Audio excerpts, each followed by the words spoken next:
Hello प्यारे बच्चों, आज हम क्लास 6 की जो साइंस की बुक है क्यूरियोसिटी, उसका चैप्टर नंबर 4 हमने डिस्कस कर लिया है।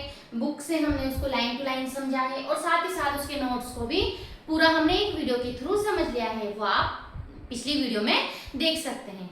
आज हम देखते हैं उसके एनसीईआरटी बुक के क्वेश्चन आंसर्स। तो स्टार्ट करते हैं चैप्टर नंबर 4 एक्सप्लोरिंग मैग्नेट्स। ये क्या है हमारे, इसमें अब हम देखेंगे क्वेश्चंस आंसर। ठीक है, एनसीईआरटी के बुक के जो है हमारे, हम देख रहे हैं आज questions answer. Okay, now the first one is fill in the blanks. Fill ups हैं। First one is unlike poles of two magnet. आपने पढ़ा था कि जो अनलाइक पोल्स होते हैं वो क्या करते हैं, एक दूसरे को अट्रैक्ट करते हैं, attract each other, where is like pole repel each other. जो लाइक पोल हैं they will repel each other. The materials that are attracted toward a magnet are called magnetic materials. आपको ये सब याद होना चाहिए कि मैग्नेटिक मटेरियल्स क्या होते हैं, नॉन मैग्नेटिक मटेरियल्स क्या होते हैं, कैसे पोल्स एक दूसरे को अट्रैक्ट कर रहे हैं और कौन से पोल एक दूसरे को रिपेल कर रहे हैं। तो इजीली आप इन क्वेश्चंस को कर सकते हैं। The needle of a magnetic compass rests along the north-south direction. जो आपकी मैग्नेटिक कंपास की जो नीडल है वो भी नॉर्थ साउथ की डायरेक्शन में आके रुकती है। Next is a magnet always has two poles. Magnet के हमेशा दो पोल होंगे, आपने देखा ही था। Now true false. First one is a magnet can be broken into pieces to obtain a single pole.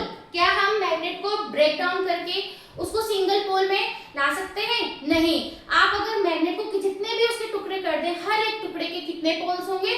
To poles होंगे। It means it is false. Now the second one is similar poles of a magnet repel each other. पढ़ा था कि जो similar poles होंगे वो एक दूसरे को क्या करते हैं? रिपेल करते हैं। This is true. Now the next one is iron filings mostly stick in the middle of a bar magnet when it is brought near them. It is false.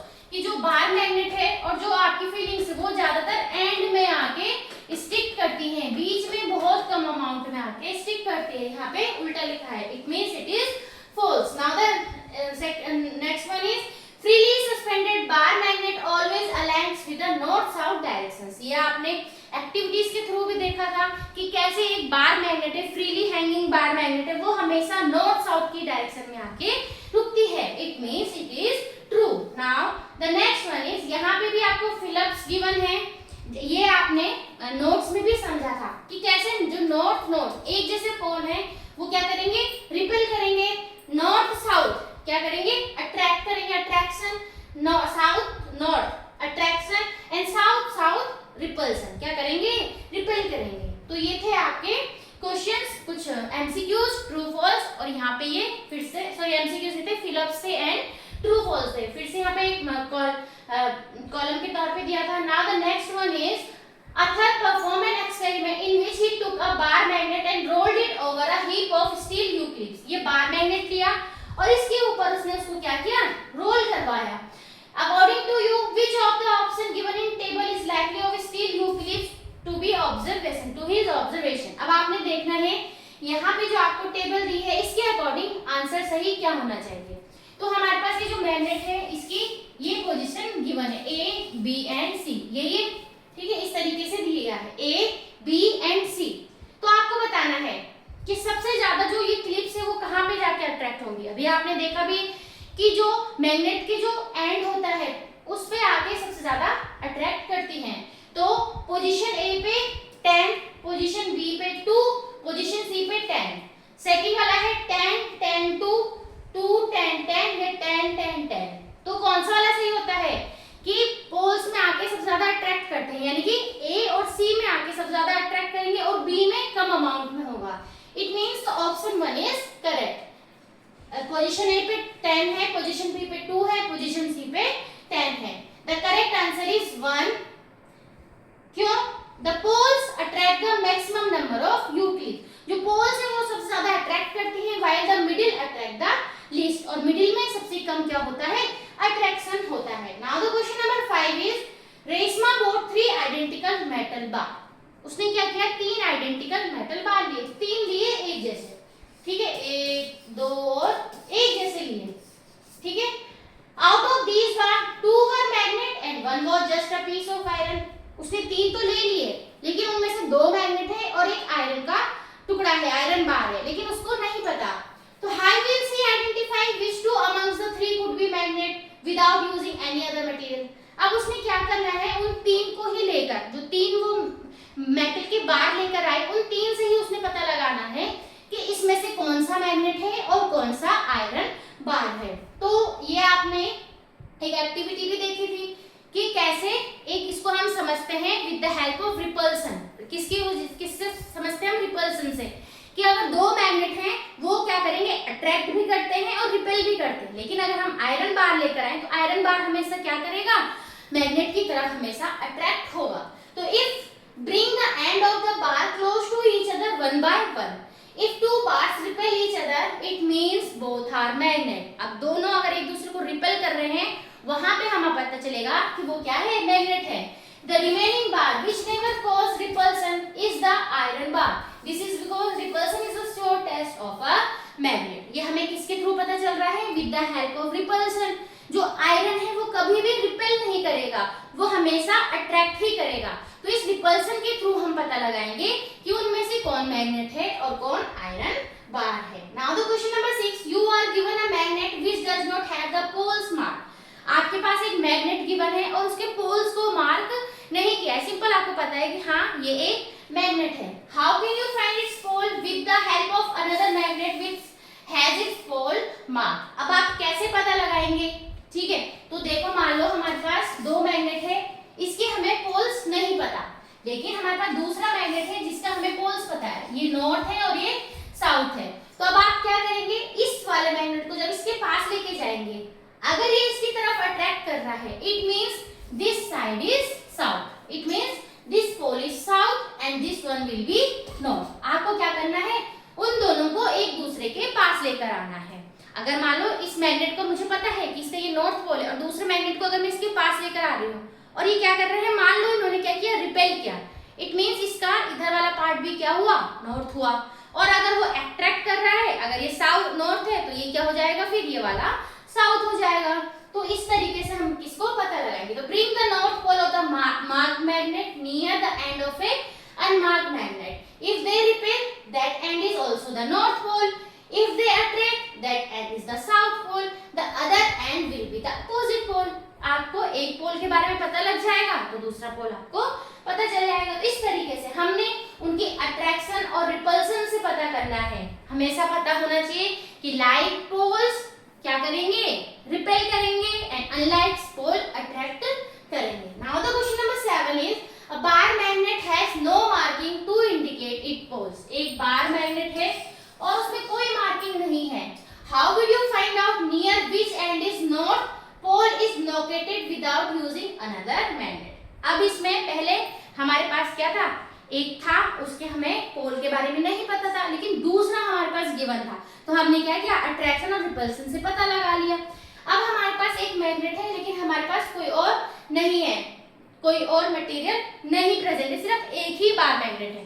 तो आप करेंगे, आप लोगों ने एक एक्टिविटी की थी कि जो आपका मैग्नेट है, फ्रीली सस्पेंडेड मैग्नेट, वो हमेशा नॉर्थ साउथ की डायरेक्शन में आके रुकता है। तो इसी के थ्रू हम यहाँ पे इससे पता लगाएंगे। Tie the magnet with a thread and let it hang freely, it will come to rest in north south direction. The end pointing toward the north is the north pole, और जो south की तरफ indicate कर रहा है it means it is south pole. तो याद रखना, अगर हम इसको फ्रीली सस्पेंड करवाएंगे तो it always come rest in north south direction. North south की डायरेक्शन में आके ही ये क्या करेगा, रुकेगा। तो नॉर्थ की तरफ नॉर्थ पोल, साउथ की तरफ south. If the earth is itself a magnet, can you guess the pole of earth magnet by looking at the direction of the magnetic compass? Yes, the north sitting end of a compass points towards the geographical north. This means that the earth magnetic south pole is near the geographical north and the earth magnetic north pole is near the geographical south. Now the question number 9 is, while a mechanic was repairing a gadget using a screwdriver, screwdriver की help से वो कुछ gadgets को repair कर रहा है, the steel screw kept falling, जो screw है वो बार बार क्या हो रहा है, गिर रहा है। Suggest a way to solve the problem of the mechanic on the basis of what have you learned in this chapter. The mechanic should magnetize the screwdriver. उसको स्क्रूड्राइवर को क्या करना चाहिए, उसको मैग्नेटाइज कर देना चाहिए by rubbing one pole of magnet over it several times in the same direction. The magnetized screwdriver will attract and hold the steel screw, preventing them from falling. इस तरीके से वो गिरने से क्या कर सकते हैं, उसको बचा सकते हैं. Now the question number 10. Two ring magnet X and Y are arranged as shown in the picture. ऐसे ये X है और ये Y, इस तरीके से रिंग मैग्नेट को क्या किया गया है, अरेंज किया गया है. What would be the possible reason? Suggest a way to bring the magnet X in contact with Y without pushing either of the magnet. इन दोनों को आपको क्या करना है, bring the magnet X contact with Y बिना touch किए. The similar poles of magnet X and Y are facing each other. जब वो similar poles एक दूसरे की तरफ फेस करेंगे, so they repel each other, तो उसकी वजह से क्या होगा, उन दोनों के बीच में repulsion होगा. This repulsion prevent magnet X from moving down. इस वजह से जब वो एक दूसरे से रिपेल हो रहे हैं तो है ही नहीं चांसेस कि वो उसकी तरफ क्या हो, उसकी तरफ नीचे आए. To bring X in contact Y, turn either magnet upside down so that unlike poles face इधर.